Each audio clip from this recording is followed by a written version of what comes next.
You are entering the bonus stage, a podcast produced in association with oceanofbees.com, with your host Marauder and Phoenix923, a podcast for all gamers, console and PC alike. Welcome to Bonus Stage. Greetings and welcome to Bonus Stage, a podcast produced in association with oceanofbees.com. As always, I'm your host Marauder. And I'm Phoenix923. And in this episode, it is episode 31. We are recording this July 29th, 2014.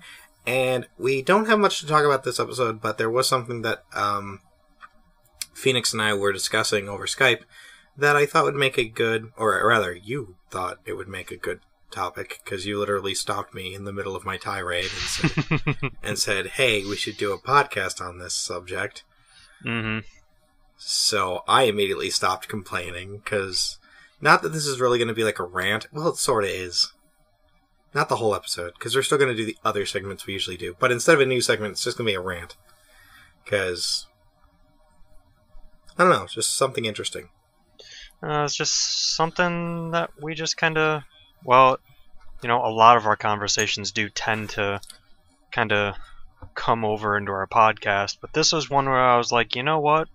I think this would be a good discussion to have on the podcast. Like, to literally stop what we were talking about and just saying, let's just save it for the podcast.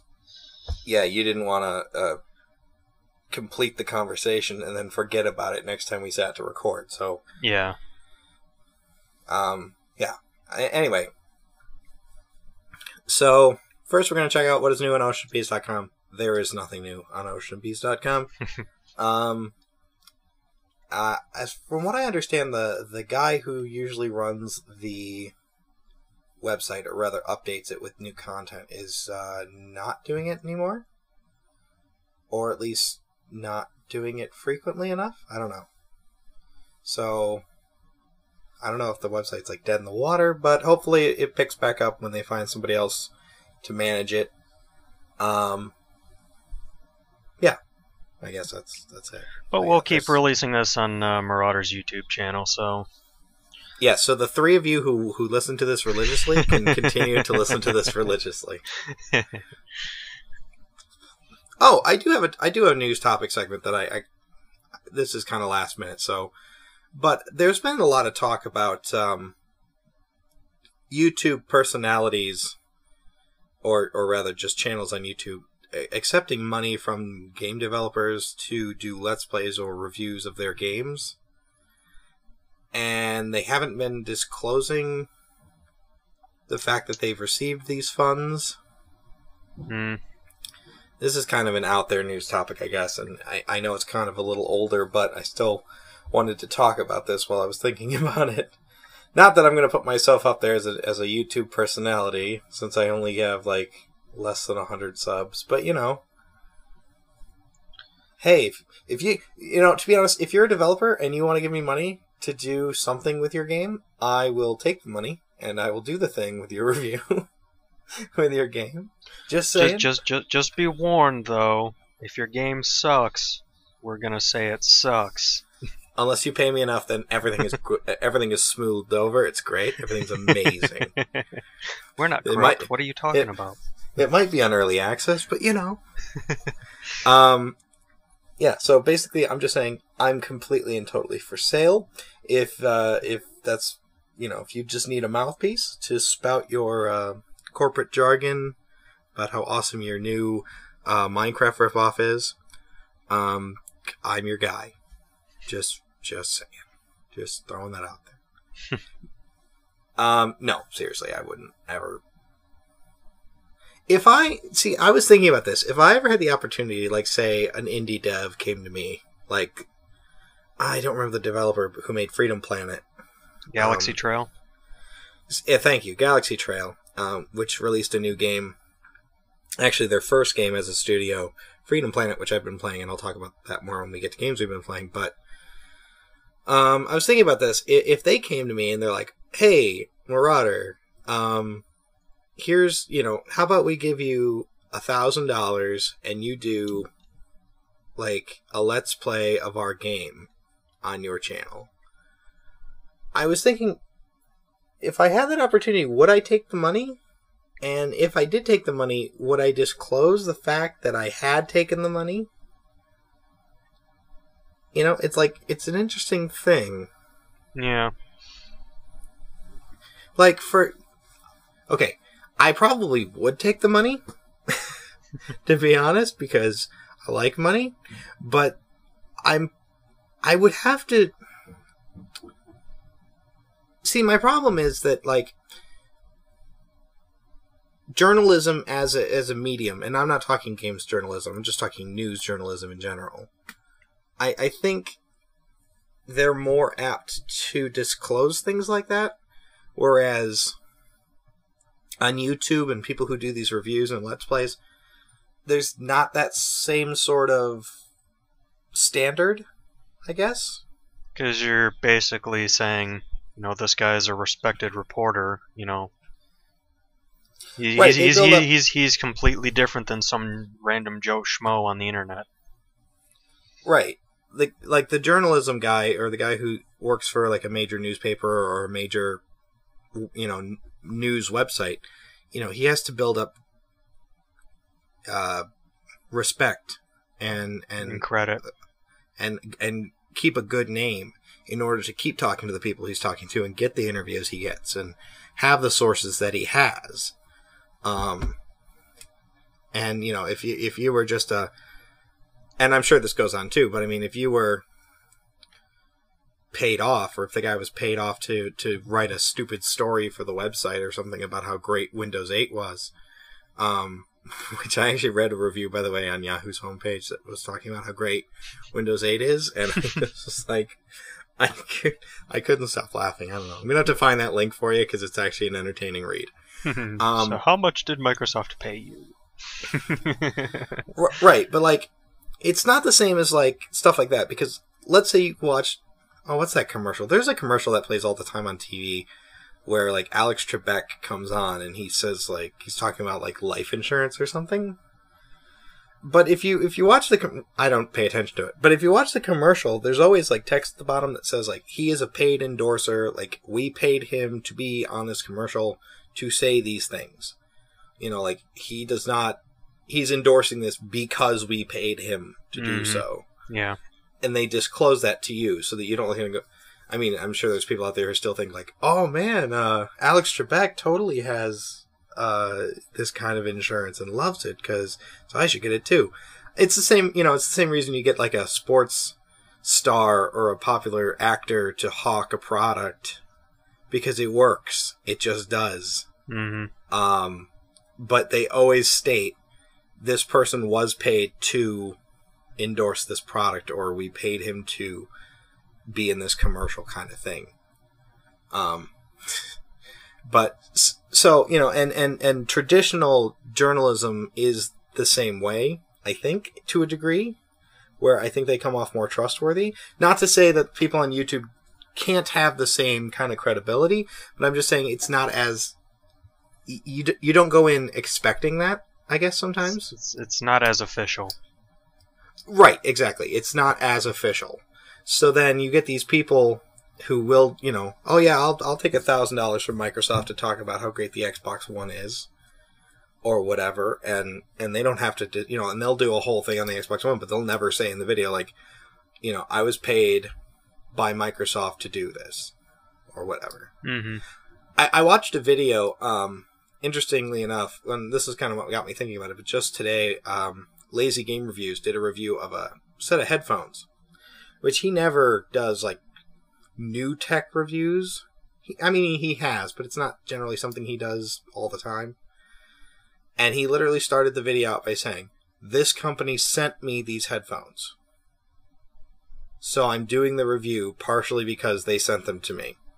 Mm-hmm.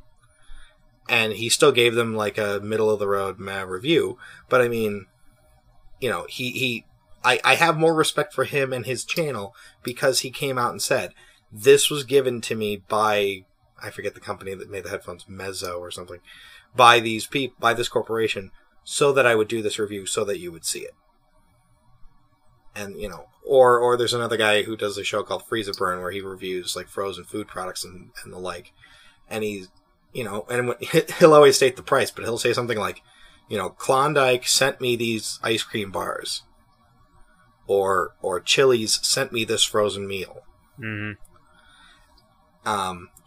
So it's like he's doing the review partially because they sent it to him. I don't know. It's just they can have credibility, and I actually have more respect for them for coming out and saying, yes, this was given to me. Yes, I'm being endorsed, or I'm being paid to endorse this product or to at least review it.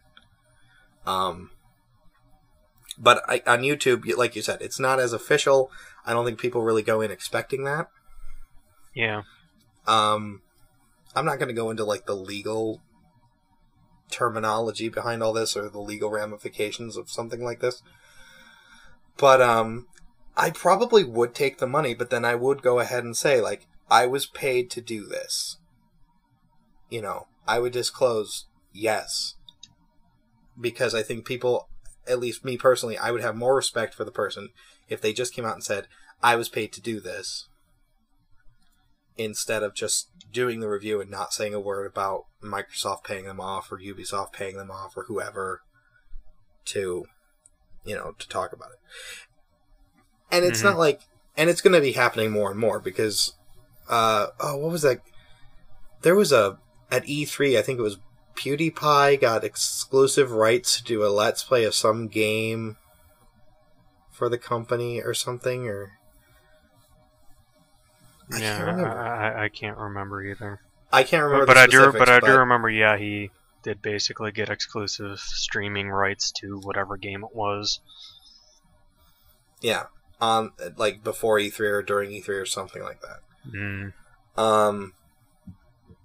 So companies are looking at YouTube because that's where everybody goes for their entertainment now. They go there to watch people talk about old games and new games and, podcasts and reviews and other things like that.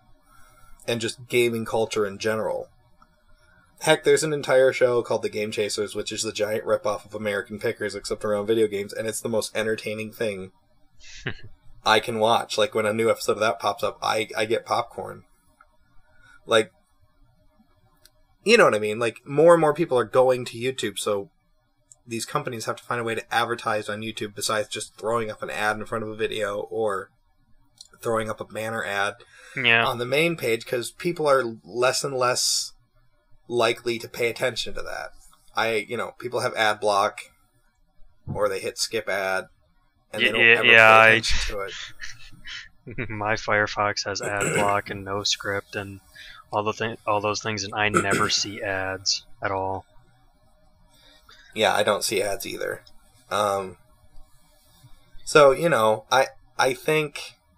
I think as long as the person who's doing the review states in the review, like, I was paid to do this, or I was given this item for free, or they sent me this to review, that's fine.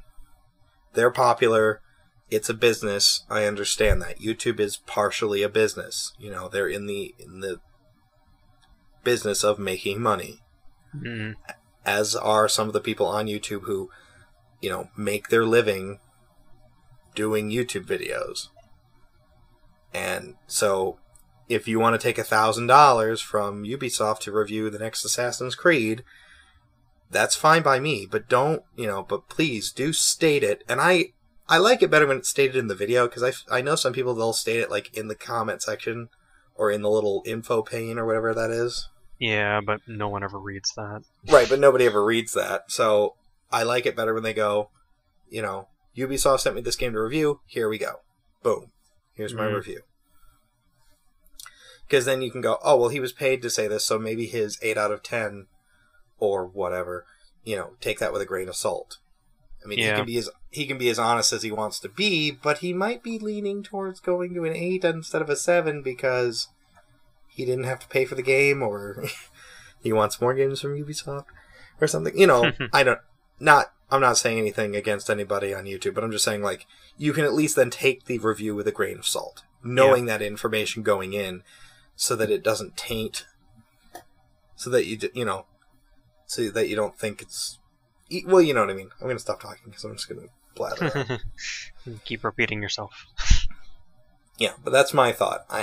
I'm fine with them taking the money so long as they disclose that they actually did so, or taking the product, or at least stating where they got this from, or why they're doing what they're doing. Well, it's just the thing is that normally you can kind of tell if they don't. Just if it's something that they've never really done. Like I used to be subscribed to, oh god, I don't even remember it now. It's been like a year since I unsubscribed from him. But basically, he just made these little, it was kind of like do-it-yourself stuff to where you could make a potato launcher out of just stuff, and he would constantly have like these ultra like laser pointer giveaways and whatnot, which I never really cared for. But it was just all the really you don't want to like bring down a Boeing 747 with a laser pointer. But no, all his do-it-yourself stuff was pretty interesting to watch. Except like in his last videos before I finally unsubscribed, he started like talking up these iPod apps, and I'm just like, what? Where did this come from? And stuff, and he was just kind of starting to do things that he just never did. So I'm like, oh, so he's kind of probably being paid to do this. Yeah, and then he did like 5 videos straight in a row instead of his usual stuff of that, and I'm like, yeah, I'm done with this guy. Yeah, like I said, like even watching LGR's review of the headphones, I was like, he doesn't generally do these headphone reviews. Mm-hmm. And then he came out, the company sent me these headphones. Oh, okay. So, you can kind of sense it sometimes, especially if you've been subscribed to somebody for a long time. Yeah. You can kind of see when it's a natural thing for them to talk about, or if they're just getting paid off. Yeah. But yeah, no, like I said, everything's a business. People need money, and some people even make their livings off of YouTube, and I think I'm fine with them being sponsored or, taking the money so long as they disclose they did so that I know that going into the review or going into the video. There's a guy, who does a channel called the Review Tech USA, which I quite like listening to. It's just like an opinion show. But he always starts the review out by saying, this review or this video is brought to you by Loot Crate or whatever, or this is brought to you by AverMedia or whoever sponsored the video. Mm-hmm. And then you go into the video and it's like, yeah, that's fine. You want to get sponsored by Who's It What's It? That's fine by me. Just so long as I know that you Although now he's doing Loot Crate unboxings, which is like, another person doing Loot Crate unboxing. Yeah, Ashens is doing that, and I'm just like, I don't really care. I like Ashens ones, though, because, I don't know, I think he's funny, because just his sense of humor, but... Well, plus he's not really into the whole media of what that loot box is. Yeah, sometimes he has no idea what he's looking at, that just makes it even funnier. So, yeah, I don't know, but it's just like, there's like 4 people on my sub list that do the Loot Crate stuff, and it's like, really? It's just... And then he started doing, Review Tech USA started doing it, and it's like, you can do whatever you want, man, it's your channel, but man, oh man, I really don't need another person on my sub list flooding my subscription inbox with, Loot Crate unboxings. I know what you got already. There's 4 other people that I watch do this. I thought about doing that myself, like ordering a subscription and then doing it, and then I punched myself in the face. So... Because if I've got 4 people doing it or 5 people doing it, I'm sure that anybody else who's subbed to me has like a couple people doing it too, and they don't really need to see my face. Yeah. Sitting on the couch going, oh man, wonder what's in the box. And they're sitting back going, I've watched this 4 times, I know exactly what's in the box. It's just one of those things where it's like, do I really want to flood YouTube with more videos like this? Yeah. But, if you enjoy them, great. If you want to do them, fine. But, and I've done unboxings of stuff. Like I unboxed the Balls of Steel edition of Duke Nukem, or the Persona 4 Golden edition. things that I think are interesting to unbox that other people might not either know exists or I don't know, but it would have to be something like really obscure like that, or at least lesser known than a loot crate. Yeah. For me to even think about it. And I've done I unboxed the 3DS and whatever. But so I'm not against the videos. I don't need more people doing loot crate unboxings because I've already seen it like 3 times. Anyway, yeah, that went on for a little bit longer than I thought, but yeah, I'm okay with it. Just disclose that you're being sponsored or that you're being paid to do the review or motivated to do the review. Tell us if you were given a little push. Yeah. Tell us your motivations behind doing the review if you were motivated financially. Because I can tell, you sneaky bastard. Yeah. I don't trust anybody.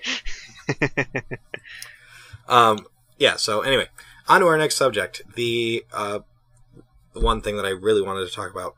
So, this came about in kind of a strange way, but I built a desktop computer out of just spare parts, and I threw in a cheap graphics card and everything else just kind of used as a media tower. Well, so I installed a bunch of older PC games on it, stuff that I knew would run well, including like the original Fear and Painkiller and John Woo's Stranglehold. Older PC games. Project Snowblind. Yep. And I was having a blast. An absolute blast with these games, because I hadn't played them in forever. Except Fear, I play that all the time. Yeah, like once a month. Come on, man. Yeah, I played at least once a month. But I had this moment in Fear, and I was talking to Phoenix over Skype at the time. I died in Fear, and I went, "Oh, that's right. You have a health bar." Mm-hmm. And Phoenix goes, "Yeah, you got to use those health packs that you find." And I went, "Oh, what? Okay." And I'm thinking, how weird. Same thing with Project Snowblind. But there was a med pack sitting on the ground, and for a moment, I wasn't sure what it was. Maybe. Mm-hmm. And anyway, so I was talking to Phoenix, and I was talking about just how much more fun playing a game like Fear was than playing, what did I bring up? Whatever the Gears of War game is. Gears of War. Well, whatever the one, yeah, playing Gears of War. Any Gears of War or whatever. Or, Halo 3 I didn't really enjoy and things like that. It's I was having so much fun playing on this older PC, all these older games, than I was anything I had bought recently. And so it just kind of turned into this conversation about, I guess, the state of gaming right now, and how just I used to, uninspired it is. Well, it's you really have to go digging for the really good games now. Mm-hmm. Everything's either a sequel or a rip-off of Call of Duty, and honestly, I am just sick and tired of it. Yeah, you said you were basically stating yeah, I have absolutely no reason to go to GameStop anymore, because all the pre-order games are games I really don't care about, because they're all kind of the same. Well, it's there's no point, because they got rid of their... Yeah, that's what started the conversation was. Yeah. I had gone to GameStop. A friend of mine, Sandalphon actually, him and I went out to see a movie, and beforehand I wandered into the GameStop that was in the mall there, and I just didn't buy anything. And, I didn't even want to buy anything. I walked in not wanting to purchase anything, but I looked around anyway because I was there, so might as well. And, yeah, it was They got rid of their GameCube selection. They got rid of their PS2 games. They got rid of their DS games. They got rid of their... I think there's a few PSP games still kicking around somewhere in there, but, you know. Yeah. You know, they don't have the kind of games that I would want to buy. And I'm not talking about I want to go in with $10 and walk out with 10 games. That's not what I'm saying. Yeah. I was thinking about GameStop and everything, and I was thinking to myself, every game I want to have, I have to go on Amazon to get. Like, I could pre-order it from GameStop. What was that PS Vita game? Not Danganronpa 2, but the other one. Senran Kagura. Say that again? Senran Kagura. It's Senran Kagura. Yeah, it's like a Dynasty Warriors anime-style game. It looks absolutely ridiculous. It's like, I am more excited to play that than I am to play any other major release this year. And that's, I think, one of those games that's just a blip on the radar to most other people. And it's like, I went on Amazon, I have it pre-ordered, it's going to be at my house come release. Like, why would I go to GameStop? Yeah. Why? Yeah. If I want an older game, say something on DS, I can usually find it on Amazon for a decent price, and it's shipped to my house. I don't have to go out and get it, and it's just a lot easier. It's a lot nicer. Granted, you can order stuff on GameStop's website too, but Amazon, I just have such a good relationship with them that I don't really... Well, the thing with the GameStop's online shop is that it has to be new, else you have no idea what condition it's in. Oh, until yeah, that's you get it. That's the problem with it. Right. You might get a disc. You might get just a disc. Mm-hmm. And they state that on their website, like used products do not guarantee a case, a manual, anything but the disc. Right.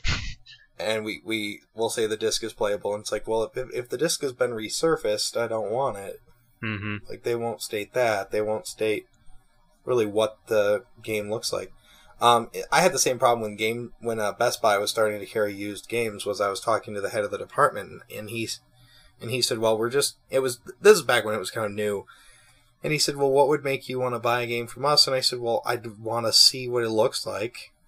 Like, yeah. they have everything, like, sealed in plastic, like brand new copies, but they're obviously labeled used, but I mean, they're all resealed. Yeah, they're all resealed so that you can't really check the disc to see if there's any damage on it. You can't check to see if there was, well, at the time, manuals in the case. Yeah. Yep. You know, so, yeah. Because at least at GameStop, you have the option to go, can I see that? Mm-hmm. No. Even at other, like, used game stores, like the Gaming Warehouse or Play and Trade nearby, you walk in there and go, can I see that? No, I don't want that game. Yeah. No, that disc looks a little too scratched for my liking. And they're, well, return, guaranteed to work, otherwise bring it back. I don't want to have to bring it back. That's my concern. It looks like it needs brought back. And the other thing is, I've purchased games from GameStop that look fine, and then they don't work. Like, there was a game, Chaos Field for the GameCube, that I picked up one time, and it just would not load past the player select screen. Huh. Yeah, weirdest thing ever, and it looked perfectly fine, except for some reason it just would not load. So, I guess I'm just really picky about the way my games look. Like, I want them to look nice. Like, I know they're used. I don't expect them to look perfect, but I kind of want to get them complete if I can. Mm-hmm. Older games, I don't really care. NES games, Super Nintendo games, give me the cartridge, I'm fine. Because I know how that was. But now that they have cases where everything fits in it... Well, plus those things are tanks, they always work. Oh, yeah, I don't really have any concerns about NES games not working. So, yeah, it's... I don't have any reason to go to GameStop anymore. I get everything off Amazon. But also, on top of that, I have more... I don't know if I've really stated this on the podcast, but Phoenix and I are huge fans of anime. And we have quite collection. Well, I have significantly more. You have more, but my last count counted 75 complete series. So yeah, I'm up in the hundreds. So yeah, I don't know. I lost count, but but anyway, I've been buying more anime than I have games because even nowadays when you go to buy a game, it's such a pain in the ass. You got to stand there and go, okay, do I want to get the special edition, or do I want to get the collector's edition, or do I want to get the limited collector's edition? And if I get that, I get this DLC and that DLC, but then I gotta buy this DLC and that DLC later, and this DLC just does not appear anywhere else. And then they want to buy, they want to sell me a season pass for stuff they haven't even made yet, for stuff they haven't even thought of yet, and it's like, I think Jim Sterling brought it up, or it's where I first heard about it. The new Aliens game, they have the original voice actors from the original Aliens movie playable in the game as DLC. Individual DLC. Oh yeah, I forgot about that. Yeah, yep. You gotta buy them each individually. Each character is an individual DLC that you have to buy. And it's like, just last generation, or even the beginning of this generation, that would have been a bullet point on the back of the box. Mm-hmm. That would have been a selling point. You flip the case over, and the very first thing on the back of the case in bold lettering, play as the original cast. Now they're taking that out, and they're going, when you buy no, it's there, but there's an asterisk. When you're buying it, yeah. When you may or may not be available later. Please check availability on Xbox Live. Blah blah yeah. blah blah. Yeah. But it's. You buy a game and you don't expect you get a bare bones experience. A lot of times, like, what was the game? Asura's Wrath even cut out the ending and sold it back to you as DLC. The end of the game was DLC. Didn't you say Lords of Shadow was also one that they kind of... Lords of Shadow had a side story. But didn't it, explain everything, though? It explained the ending, yeah. Mm. And I don't like that either, to be honest. I was actually really happy with Castlevania Lords of Shadow, and then I beat it, and I watched the ending, and I was just like, what the hell happened? What is all that? How did that happen? And then it's like, I looked it up. Oh, I have to buy the DLC to figure out what happens for the end of the game. And it's like, and then I still like the game, but I like it that much less. Just a little less for doing something like... I don't mind DLC. Like, I just don't like frivolous DLC or DLC that takes away from the game. I don't mind expansion packs. Remember those? That's what I'm saying. Yeah. It's just the stupid BS costume packs, weapon packs, little frivolous stuff that doesn't really need to be there. That kind of DLC annoys the hell out of me. It's one reason why I buy most of my games off Steam, because then at least if I get the DLC, I'm pretty sure it's going to be with the game forever, rather than, oh no, Microsoft turned off the servers for Xbox Live. I can never download that DLC again. Yeah, no, I also remember, I don't know, it was one of the times Sleeping Dogs was on sale on Steam, and, our friend, the LOZF, he was going, ooh, I should buy the complete edition that includes all the DLC. And I go, no, don't do that. And he's like, why? Because there's 3 DLC in there that are cheat DLC that give you stuff and make the game way easier than it should be. And he goes, oh, well, which ones would you recommend? And I basically listed off all the stuff that actually added content. And he's like, but that costs more than the complete I get everything. And I go, I know. But that's the stuff that I think actually matters. Right, but but you don't want the game to be too easy. No. I'm just... I grew up, you buy a game, you play the game, what's there is there. It was complete. And it was complete. And then if they wanted to put out an expansion pack or extra content, they did that. But then, you know, but now it's like every little thing you need to purchase off the service, and you gotta pay, like, by the time you're done, a full-fledged $60 game that you purchase brand new could cost you $100 plus by the time you're done getting all the DLC for it. Not to mention those 100 plus collector's editions, plus all of that DLC as well. Well, then you've got the problem of, like, a year later they put out the Game of the Year edition that includes all the DLC that you paid for at a discounted price. For like half the price of what the actual game was or something. You know? Right, you pay like $40 instead of $60 and you get all the DLC, and it's like, well, that was stupid, I should have just waited.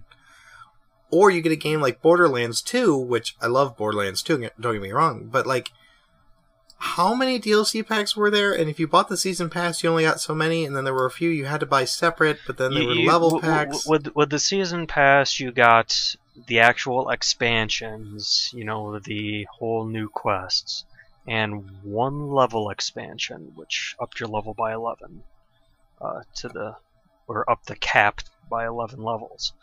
Then there was like a second one of that, where it upped it again by 11. And then they have these stupid little arena deathmatch fights where you just fight stupid creatures.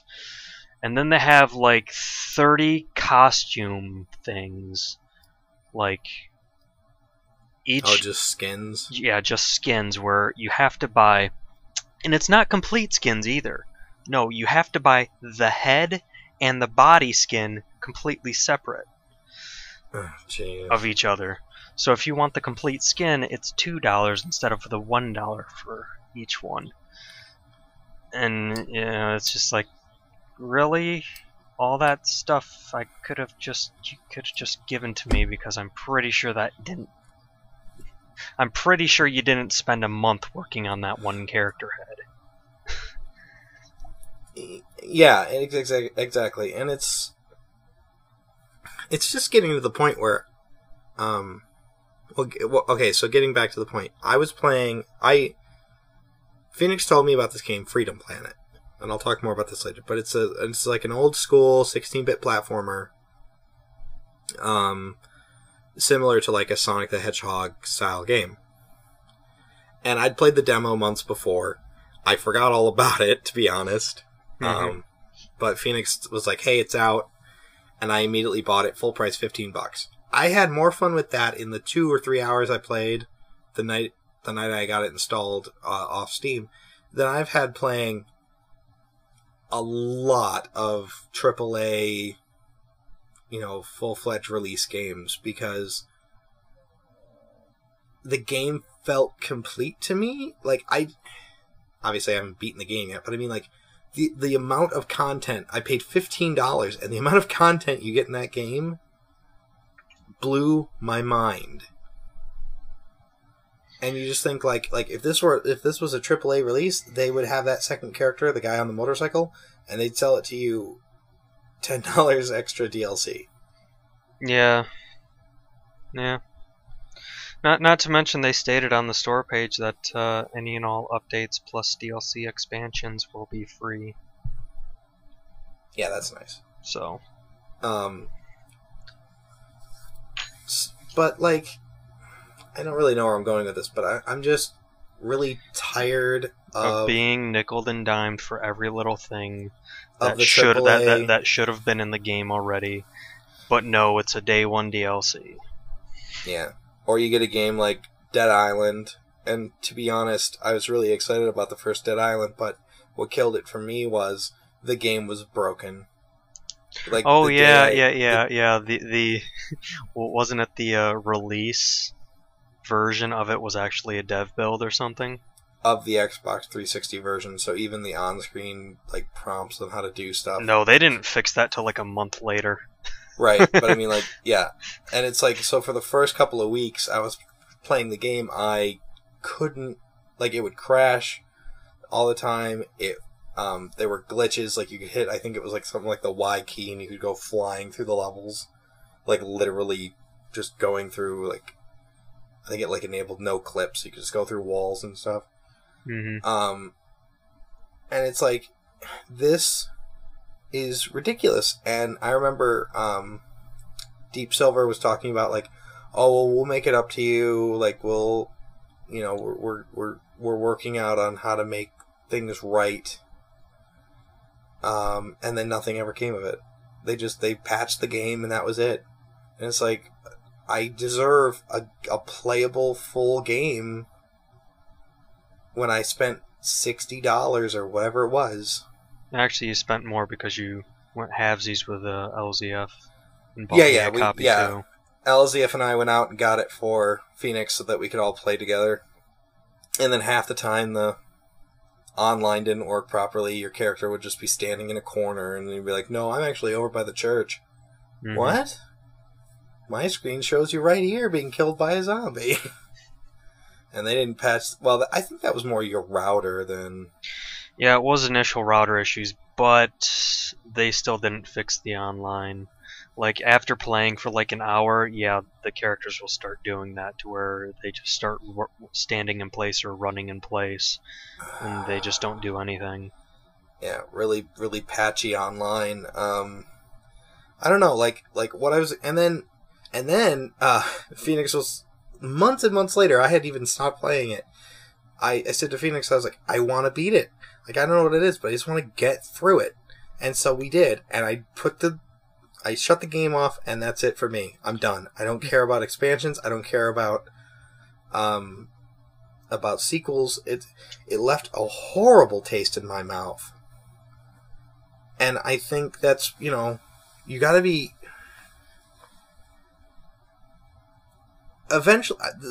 Eventually, all of this is going to bite them in the ass. Mm-hmm. All of this. You know, stupid DLC practices, nickel and diming the customer, releasing incomplete or broken games, eventually is going to bite them in the ass. And I think, you know, I'm just kind of there. Where when I go to look for a game now, it's like, do I want this game? Do I have to worry about it? Does it have an online pass? Does it have DLC? Does it have, you know... Mm-hmm. I think the starting point for me, or at least the top of the mountain before the fall, was when I bought God of War Complete Collection on PS3. And I opened it up, and there was just a slip of paper in there that had like the two PSP games, and they're like, "Oh yeah, download those on PlayStation Network." And it's like, but what? They had it released on a disc. Like the God of War Origins collection was on a disc, and rather than make more discs and put it in the box, because that would have cost them 3 cents or 4 cents. They put a slip of paper in there that cost them 3 cents with a code on it to download the game that was on a disc already. Mm-hmm. There was a physical and it was like, why don't you just put... It's almost like if you went out and they're like, oh yeah, buy all of the Planet of the Apes movies in a box set, but then the second movie was digital only. Yeah, that's kind of like the Final Fantasy X HD remake on PS Vita. Oh my god, I forgot about that. Yeah. I would have bought that like full price, wouldn't have cared because I did enjoy that and X2, which, you know, both games are with it. The problem is that X2 is download only, and is only download only. Like there you is have to be online while playing it. Yeah. And there's just no physical copy of it, and yeah, you have to be online all the time to play it. I'm just like, really? Which makes no sense on a portable console where you can be on a bus or that's the thing though, is that I have Wi-Fi off on my Vita all the time because it sucks the battery on a system that already has a really bad battery life. It's not terrible. It lasts like 4 hours. It's... Oh, I don't know. It lasts longer for me, but maybe I just don't play it as long as you do. Well, maybe you just don't notice because you don't play as long of spans on it as I do. Yeah, but I pretty much notice like I'm at least charging it like when I play it, there at least comes to a point while I'm playing, like during the day, that I have to plug it in. Yeah. I will say the battery life isn't great. It's, it's better than the Wii U gamepad. So that's something, I guess. But, looking back on the E3 episode we did, the episode before this one, I just have no reason to buy a PlayStation 4 right now, or an Xbox. Well, I'll never buy an Xbox One, but I mean, like, I didn't see anything that was like that got me excited. No. Like the only things I saw that got me excited was Nintendo and all the stuff they showed with Splatoon and Project Steam and I'm blanking. Oh, Bayonetta 2. I'm not against sequels, and I'm not against shooters, and I'm not against stuff like that. But what I'm so sick and tired of is just every game coming out, year after year. Like, it makes sense for a sports game. Why do we have to have an Assassin's Creed every year? Why does there have to be a Need for Speed every year? Why does there have to be a Call of Duty and a Battlefield Call of Duty and a Battlefield every year? It's like, why? It's because those are the only things that they know can make them money. No developer actually wants to take risks anymore like they did back in, our days, where they could just like crank out a game in, a month. And then there was a game where you played as a dolphin. There was a game where you played as a dolphin, and it was good, and it was fun. Like, there was a game where they took Sonic the Hedgehog and they made him into a pinball. They put him on a pinball table. Or there's a Super Nintendo game where you play as, I don't know. A little Japanese girl trying to get to school. With a Boken sword. Come on! Like, I don't know. I'm not saying creativity is dead, because it's obviously still out there, but it's so much harder to find. Especially if you're looking in the AAA market. Especially if you're looking in the AAA market. The other game I have pre-ordered, well, I have Danganronpa 2 pre-ordered because Danganronpa was just amazing. But Danganronpa 2 was like an immediate purchase. Like, I'm so excited for that game. And then they also released, and I'm going to forget the name of it again, but Arc something? What is it? Our No Surge, Ode to an Unborn Star. What he said. Yeah. That one popped up, and I looked into that one, and that one looks like a blast. Battle system looks fun. And this is an NIS game that's probably going to get sold out as soon as the pre-orders come out, for all I know. And it's stuff like that, stuff from Xseed and stuff from Atlas. Well, I guess Atlas doesn't really have a problem pushing games because they're Atlas, and they're huge now because of Persona. But I mean, well, that and plus they're under Nintendo now, aren't they? Sega. Oh, Sega. Okay. Sega bought them out. But yeah, there's less creativity and more copying. When Call of Duty became big, everybody copied him. That you had games like Homefront, Battlefield, and, well, I guess Battlefield's out same time Call of Duty was, and I loved the first Call of Duty, and I liked the second Call of Duty, and then it was like, I don't care about the third one, I didn't care about Modern Combat, or Modern Warfare, or whatever it was called, and then it's like, even if you go on the mobile phones, even if you go on, like, Android or iOS, there's games that rip off Call of Duty. Mm-hmm. And it's like, really? I mean, I suppose it's not as bad on mobile because you still have games like Cut the Rope or Angry Birds or, Super Robot Unicorn Attack or whatever. So there's a lot of runners on the mobile market. I'll just say that. Yeah, there's a lot of runners. No, there's a Sonic. There's a Sonic the Hedgehog runner. Uh-huh. But I mean, like, I think there's more creativity there. But you go back to the AAA market, and it's dead. And these companies are sitting around complaining that they don't make enough money, and then they shove DLC and they shove DRM down your throat, and it's like, Uh, I don't know. just a little side thing. So I was talking to LZF a bit ago, and he told me the amount of money that is going into Destiny. Can you guess the amount of money going into Destiny? Oh, yeah, let's bring up Destiny. Okay, 500 million? Yeah. Oh, no shit, really? No shit, really. Yeah. Okay, because I just aimed absurdly high because I thought I would just, like, completely shoot over the mountain. Nope, that's it. $500 million is going into Destiny. No shit? No shit. Okay. Mm-hmm. Huh. Oh, that was another thing. Speaking of Destiny, I was at work and a friend of mine was talking about he has a PS4. I think he bought it either at launch or close to launch. Anyway, he was talking about the Destiny beta, and he said to me, he goes, so how much time have you put in on the Destiny beta? And I said, oh, I don't know. I don't have a PS4. And he goes, no, it's on PS3. Is it? I'm really not paying attention to anything Destiny related at the moment. And I looked into Destiny, and it just looks so boring. Mm-hmm. And then there's no single player. It's all online, and it's all on, like, servers and such, and I don't know if it's going to be free to play, or if it's going to have microtransactions, or if it's going to be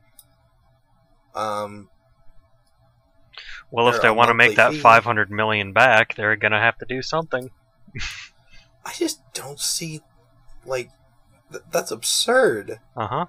That's okay. Like, I don't know how much. And my comment right after that is, no wonder publishers can't figure out why the game market is hemorrhaging right now. Yeah, they complain about not making enough money and having to close studios, and it's like, well, when you pump $250,000 into a game, how do you expect that to come back to you? Or $500 million. Yeah, or $500 million into Destiny. How do you expect to recoup that cost? Mm-hmm. Like, I'm all for graphics. Like, I'm always a gameplay over graphics person, but games can be pretty. I'm not against a pretty game. I'll agree they do help with the immersion of the game. Yeah. Like, I like the way Sleeping Dogs looks, or I like the way games like Stranglehold can look. I guess it's more aesthetics that I like more than just pure graphics. But I mean, you know, a pretty game is a pretty game, and I like a pretty game. But if it's going to cost your studio $250,000 or $500 million, which is probably the GDP of a small nation, in order to make, maybe you're doing something wrong. If you plan on putting that much money into a game, I just don't see it. And then, of course, the consumers are the ones who suffer because we get 500 billion DLC purchases. We get microtransactions pushed into the game after the game is released, which I know EA did with the Plants vs. Zombies. Yeah. Garden Warfare is after the game was out, they put in a microtransaction system where you could pay real world money to level up your plants or something, I forget, to access new plants. And it's like, but you already paid $50-$60 for the game. And there's DLC. So there's DLC, then there's microtransactions for the leveling, and then there's... And it's like, that was put in after the game came out. This just blows my mind. I'm just... It's stuff like that, and I'm just completely and utterly sick of it. You know, I was thinking about this for a second, but I mean, I don't buy games from Capcom because of the stuff they pulled. I don't buy any games from EA because I don't like their business practices, and I don't buy any games from Ubisoft because I don't like their business practices or their DRM policies. Am I going to have to make more additions to that list? Yeah.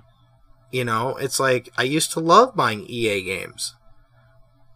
Games, you know, Burnout and I'm blanking on the other ones that I've bought before, but you know, especially Burnout. And it's just, or Need for Speed, I guess. I like Need for Speed, or I did. Well, anything from Criterion Games. Oh yeah, anything Criterion touches is gold, as far as I'm concerned. But it's like, it really hurts me. Perfect example. There was that game, Remember Me. Oh, yeah. Which looked amazing. Looked just so unique and different. And it was being published by Capcom. Mm-hmm. I can't do that. I can't bring myself to do it. And it may sound stupid to people listening. It may sound like, oh, well, I mean, if it's a game you want to play, just go ahead and play it. Yes, but the money that I would use to purchase the game goes to Capcom, which I don't want to support. It's like it's like saying, oh, I don't want to support Hollywood, but I'll go to the movies on Thursday. Or I don't like Walt Disney, but I'll go see Guardians of the Galaxy because, you know. Mm-hmm. It's like, no, I'm sticking to my guns and I'm not doing this. I'm sick and tired of it. And then this last E3 was just like, it's more of the same. The only people, like, there were, you know, games from other studios like Sunset Overdrive that looked really interesting and fun. And, you know, a lot of the stuff, like I said, from Nintendo was really intriguing. But overall, I just don't have much interest in anything. And then I became super paranoid because of the way they do this DLC now and such, and all of these practices. Nintendo announced that the first Bayonetta was going to be included with Bayonetta 2. And I was like, that's incredible. And then I had to do research to make sure it was actually going to be on a disc. Yeah. Because I didn't want to have to download it. Partially because I don't have a lot of space on my Wii U anyway, and partially because I don't like the way they do their DLC, or their downloadable stuff. So I don't tend to download a lot. But, you know, it's like, I shouldn't have to guess how that's going to happen. I should just assume that it's going to come on a disc in the box, which, by the way, it is, thank God. You know, and I was reading some early reports where Japan was going to get it on a disc, Europe was going to get it on a disc, but America was stuck with the download. And it was like, but why? Why? It was the same thing with Capcom releasing the last Ace Attorney game, but only digitally. Mm-hmm. And it's like, well, that's a double whammy. I don't like Capcom, and I don't like digital games. Well, I should say I don't like that game because it came out physically elsewhere. Yeah. So then it's like we get the short end of the straw because, you know, we don't deserve the physical copy because we're not a profitable market, even though I don't know, I always thought that series was super popular over here, but maybe I'm just wrong. They're not making as much money as they want. So they don't really care about, you know, if their own. I mean, geez, wasn't there like a forum thread with like thousands upon thousands of replies that said make it on a physical copy because I will buy it on a physical copy. There was a whole forum about please make it physical. Even the Professor Layton Ace Attorney crossover game was like there was a period there where nobody was sure if it was actually going to come out on a cartridge or not. Mm-hmm. Which it is, but thank God. So I will buy it because I do like Professor Layton. But, and I know that goes to Capcom. Again, that kind of is a thing, but that's like Nintendo publishing it, so. I don't know. It's those crossover games that are just, so annoying. Mm. And I bought Project Cross Zone as well. I guess that's kind of the same thing because there's Capcom characters in that. But that was published by Bandai. So, I don't know. I'm sticking to my guns as well as I can, but I mean, you know. I don't really know where I'm going with this, I suppose, but I mean... Oh. I did end up getting on Platinum Games' website and actually posting in their forums, please put Bayonetta 1 on disc. This was obviously before they cleared it all up and said it was going to come on a disc. But I mean, like, I've never, like, felt like I had to do that. Yeah. Like, hey, I love your games. It's just something that before used to be just expected, but now it's always a toss-up between anything and any company just because you just never know anymore. Yeah, it's like I have to wait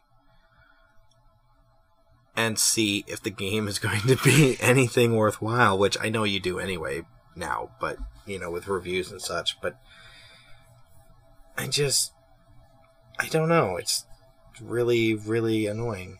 Or this is the last point, or you get DLC that you'll never use. Like I purchased or pre-ordered the Last of Us on PS3, and they gave me a bunch of download codes for a bunch of bonus stuff, and I downloaded it, and it was all for the multiplayer, which I never played. Yep. I don't care about the multiplayer, but then they released that little side story as DLC, and I was like, oh, well, I'm just probably gonna get that. And then they announced, oh, we're gonna remake The Last of Us for PS4 as The Last of Us Complete Edition, and it's going to have all the DLC on the disc. Mm-hmm.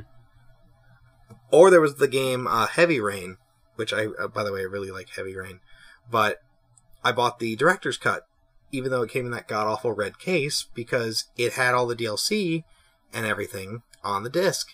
And then when I played the DLC, I just looked... Sandalphon was actually playing with me, and we played the DLC after we beat the main story, and he looked at me and he goes, man, if I'd have paid for that, I'd been pissed off. I was like, yeah, that DLC was just off. Yeah, that was like with me with BioShock Infinite Burial at Sea, both of those DLC things. I think each DLC episode is $15. Don't quote me on that, but it's a lot, all things considering. And people were complaining on the forums, this DLC is only 2 hours long. Like one of the two parts was only like 2 hours long, 2.5 hours long, and I'm like, wow, that completely is not worth it for the outrageous price that they're asking. Or there was that game, Metro Last Light, where the only way... I was actually really excited for that, because I liked Metro 2033, but there was like, if you had to pre-order it to get a certain mode unlocked in the game. It was Ranger mode, it's the hard mode of the game. Right, so you could play on hard mode. Yeah. Are you serious? Hard mode? You're going to lock away difficulty levels now, too? That used to be a thing like, oh, you beat it on normal. Hey, try it on hard. Not to kind of rub salt in the wound, but they're actually making a remix version with improved visuals, including all that DLC, too. Oh, yeah, they're redoing it for PS4 and Xbox One and such, aren't they? Yeah. Mm-hmm. And they're re-releasing that on Steam as well. So, so anyone who bought all of that stuff, there's a cheaper version that included everything before. Yeah.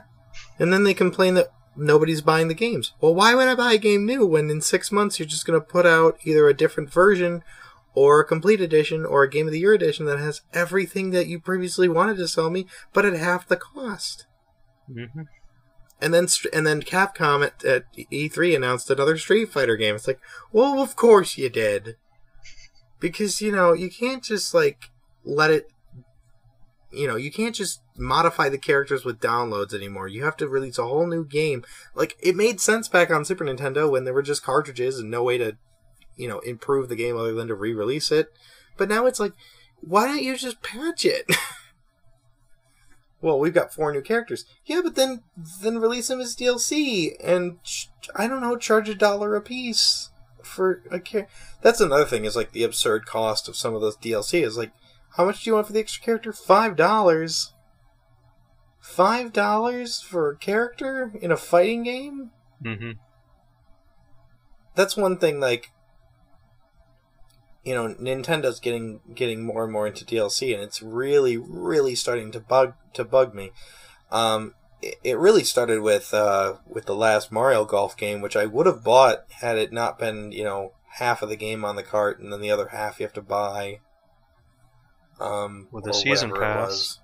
Oh yeah, you have to buy the season pass. It's like that really just soured the whole thing for me. It's like, but you're Nintendo. Like, you're not supposed to be doing stupid crap like this. And then didn't you have to go into and do research on Mario Kart 8 if they were doing that exact same practice? Before you even bought Mario Kart 8 because you weren't sure? Yeah, because I didn't want to have to be nickel and dimed again for like another, set of cups or another character skin or anything. All the DLC so far, they said it's going to be free, and they're not adding any levels. I think they said they're not adding any new levels. They might add a character, but there's been very little talk of that. And the only DLC that's been confirmed to come over here is the pre-order DLC from Japan, where you get to drive around in a Mercedes-Benz. But that's going to be free, so yay, I guess. Or it's like Sonic Lost World on Wii U too, is they released a Yoshi themed level and a Zelda themed level, and both of those were free downloads. So it's like, good. And then I played through them and I'm like, yeah, I can see why these were free. Like, they take me 3 minutes to get through. Like, they're cute and they're fun and I really like them. I would not have bought these. I just wouldn't have bothered. So anyway, I just, it used to be you only had to like look up a review to see if the game was any good. Now you have to look up a review to see if the game is good. Then you have to do your research online to see how much DLC is going to come out for it, and if it's going to be worthwhile to buy this DLC versus that DLC, and then then you got to look up on all the 5 versions of the premium limited edition ultimate versions, because there's different stuff on that. So you got to look at a chart to see what you got to go find a chart to what version you want to pre-order. Then you got to find which retailer has the best pre-order bonus.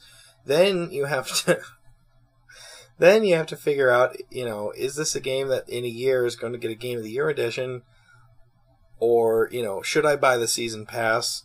And by the time you're done, it's so exhausting. Like, you're just so sick and tired of thinking about it. Sometimes, I'm assuming now, but I'm assuming some people just talk themselves straight out of a purchase. They just get to the point where they're like, screw it. Mm-hmm. I'm done. I give up.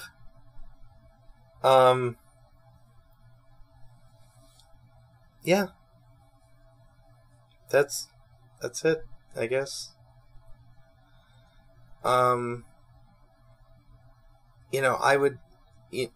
Developers want to know why indie games are taking off and mobile games are taking off. Well, mobile games have the same problem with microtransactions and stuff like that. But I mean, so I suppose it's less true for mobile games. But like, I have more fun with a game like Freedom Planet than I've had with any AAA game I've purchased in a long time. And like I said, I'm not against the shooter genre. I'm not against the platformer genre. I'm not against the genres in and of themselves. What I'm against is all of this crap that gets shoveled out by these studios. And then they shovel on the DLC, and they shovel on the pre-order bonuses, and they shovel on the DRM, and they shovel on, and it's just like, why? Because they need to make their money back. Because they pour $500 million into Destiny, and now they gotta find ways to make the money back, because selling the game isn't enough. It's just not feasible anymore, especially for any AAA game.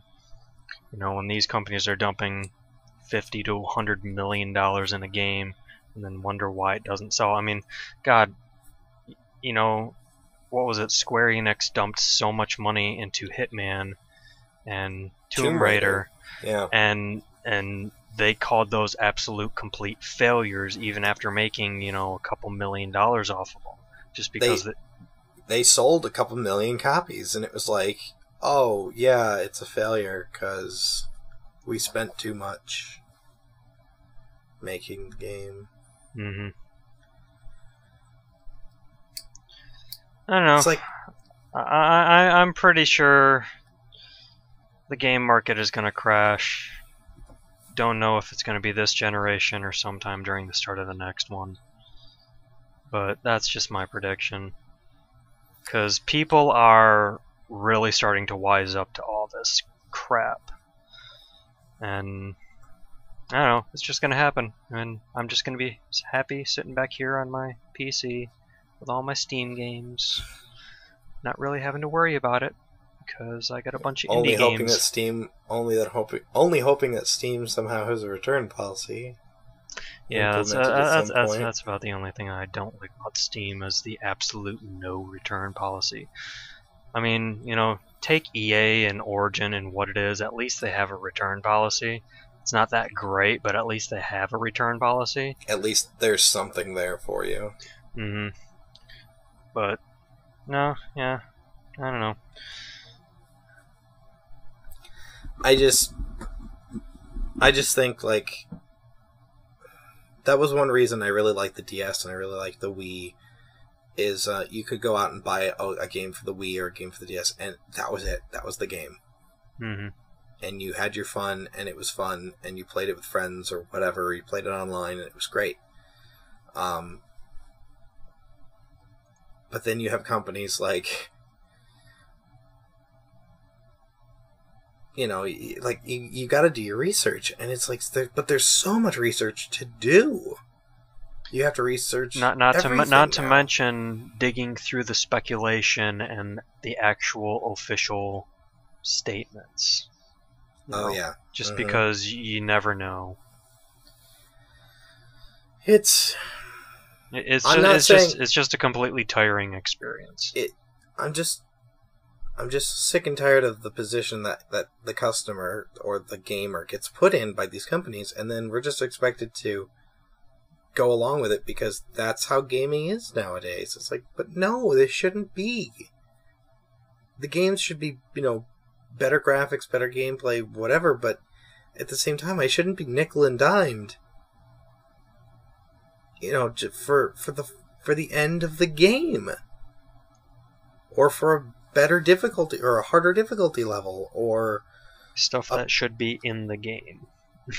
Or another character in my driving game.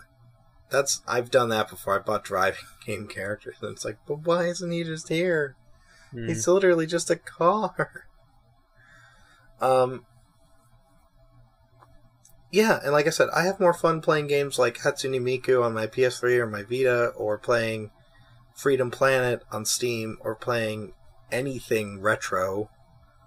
You know, I would gladly play a poor, or I suppose a bad, quote-unquote, retro game than a new AAA release on the Xbox or the PC, because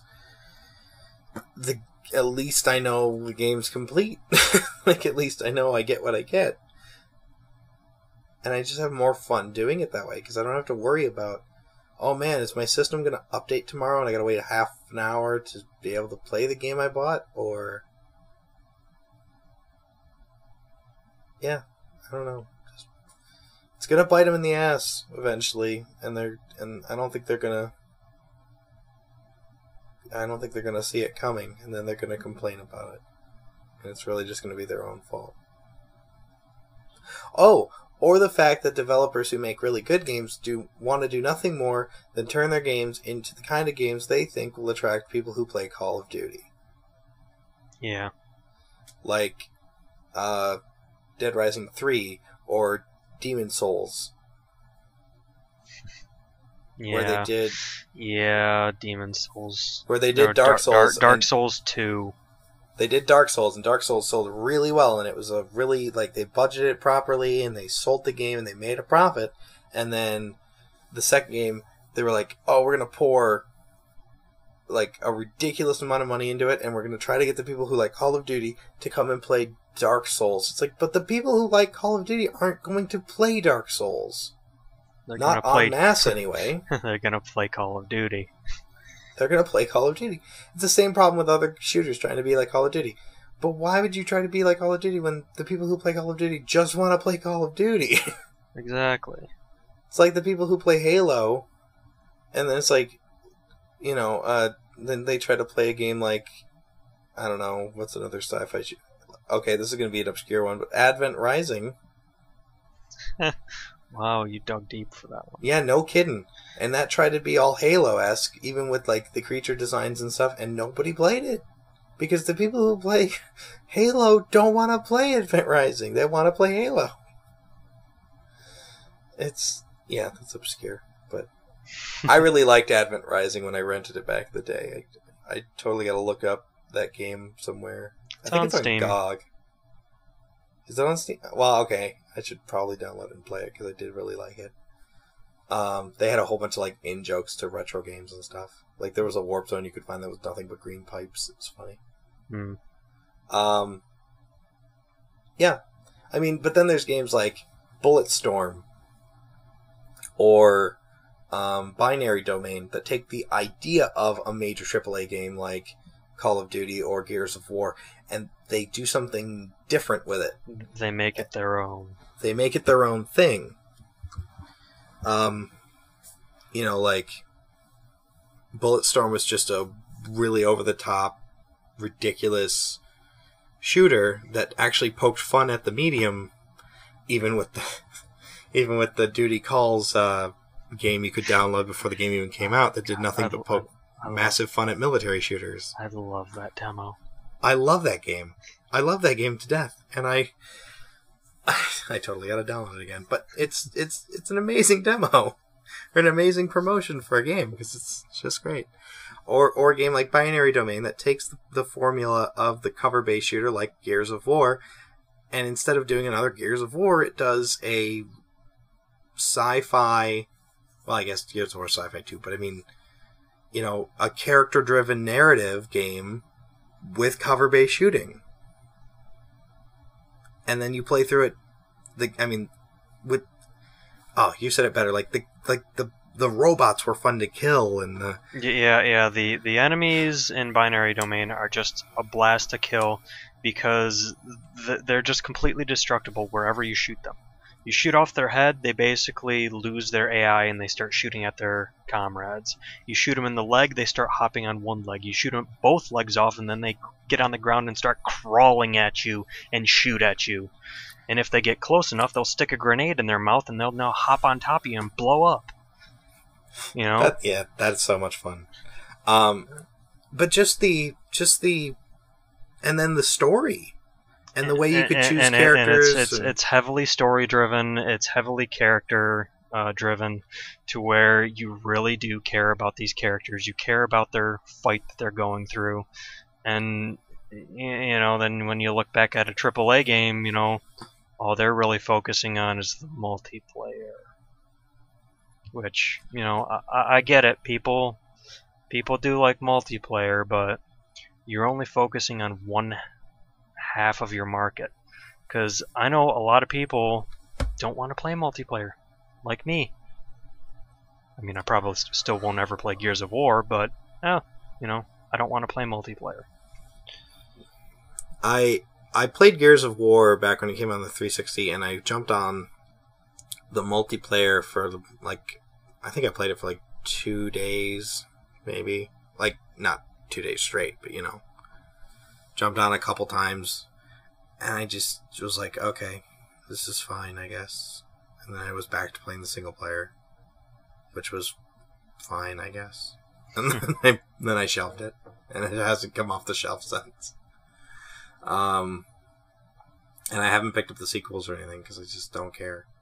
But a game like Binary Domain, it's like, I want a game, like a sequel to that. I want more of that universe. That is interesting to me. By the way, just kind of obligatory bump for Binary Domain. It is part of the week-long deal on Steam for $3.74. Oh, yeah, I highly recommend buying that. I highly recommend buying that. So look into it. Yeah, it's fun. I bought it twice. I bought it on PC and Xbox, and I almost bought it on PS3 because they had it bundled with Yakuza Dead Souls at Target for $25. Mm-hmm. I almost bought it, but I was like, no, because then what would I do with that extra copy of Yakuza Dark Souls or Dead Souls, whatever.